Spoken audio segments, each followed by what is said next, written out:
I'm just making up like a mix case for a customer. So just grabbing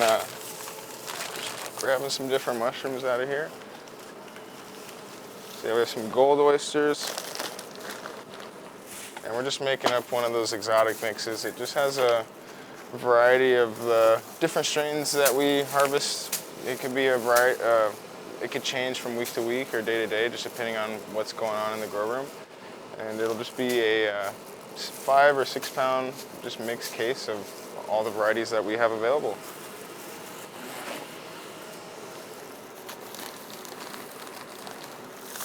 And these are just some beach mushrooms. They're kind of just being grown out just to see what would happen, but this is a white variety, and it's definitely a little bit more mature than you usually see. Usually you see the caps closed, but just to see what happens, we just let these ones grow. And these are just some more of the oyster mushrooms growing on the straw in the soybean hole. So yeah, they're doing pretty good. These are like 8 pound bags. They actually colonize a lot faster than the oak, or not a lot faster, but usually like a couple days sooner. So yeah, we noticed that we got a lot of top growth, so we just put the bags in there without even folding them and just put some cuts on them just to hurry up and get them fruiting. But yeah, for the most part, it turned out real well. We got a lot of mushrooms out of here yesterday, so this is kind of just what's left over from our big harvest that we did yesterday. So yeah, I'm just garnishing up the box, making it look presentable. Well, this is a lion's mane, and this is an experiment too. We grew it on the straw and soybean hole. And yeah, the lion's mane grows on straw. I definitely like how it looks on the oak better. I believe it prefers the oak, but you can still get mushrooms off of straw if that's all that's available.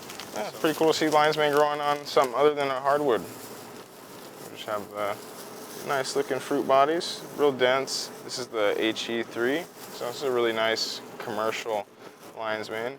Again, I think it does better on the oak, but so yeah, we have a 6 pound mushroom medley right there. And yeah, we just have 4 different strains in here: blue, gold, lion's mane, and a beach mushroom. So that'll be a nice little box for this customer. They're just getting one today, so figured I'd go in here and harvest it for them. So I'm just gonna harvest whatever is left over from yesterday's harvest. So we just have some more oyster mushrooms, actually quite a bit of them in there. These are super tough in the bag. So yeah, notice the debris on here. I feel like with the straw substrate, it pulls a little bit more substrate with the mushrooms than I'm normally used to, but so this will require a little bit more cleaning. I guess it depends on the strain too. Let's see, this is the Nevada oyster. Right.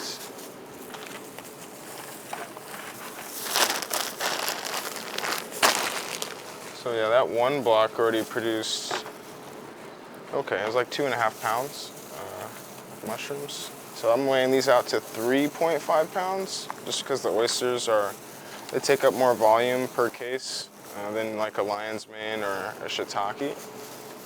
So to avoid like cramming them in there too tight, we just make sure we weigh them out at 3.5. And yeah, we have a nice little oyster case. And I'll just throw a piece of wax paper right on top of it, and that helps prevent the mushrooms from drying out and kind of preserves them a little bit more, gives them an extra layer of protection.